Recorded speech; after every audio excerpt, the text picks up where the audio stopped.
তো হয় বাস পারা যাবে না ইনশাআল্লাহ। একটু নিয়াতটা পরিবর্তন করে কাজের পদ্ধতি চেঞ্জ করলেই ইবাদত হয়ে যাবে। বাসায় গিয়ে যদি ঘুমান, একদম ঠাপাস করে লাইটটা অফ করলেন আর এই যে মোবাইল টিপতে টিপতে ঘুম দিলেন, এই ঘুমে কোনো নেকি নাই। কি আছে? কোনো নেকি নাই, কিন্তু খালি রেস্ট নেওয়া হবে আর কি।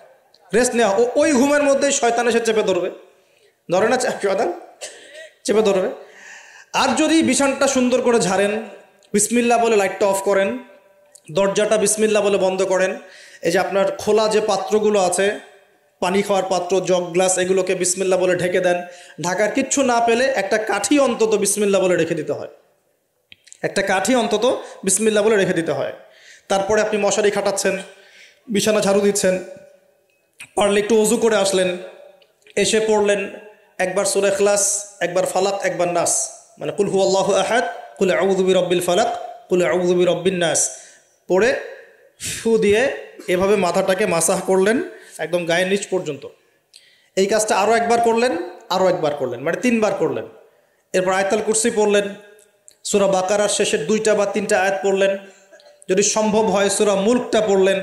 ওটা পারছেন না, ঠিক আছে, 33 বার সুবহানাল্লাহ, 33 বার আলহামদুলিল্লাহ, 34 বার আল্লাহু আকবার পড়লেন। পরে ডান দিকে কাত হলেন, হাতটাকে গালের নিচে রাখলেন, রেখে বললেন আল্লাহুম্মা বিইসমিকা আমুতু ওয়া আহইয়া। কি বললেন? আল্লাহুম্মা বিইসমিকা আমুতু ওয়া আহইয়া। আচ্ছা, কিচ্ছু পারেন না, এত কিছুই পারলেন না।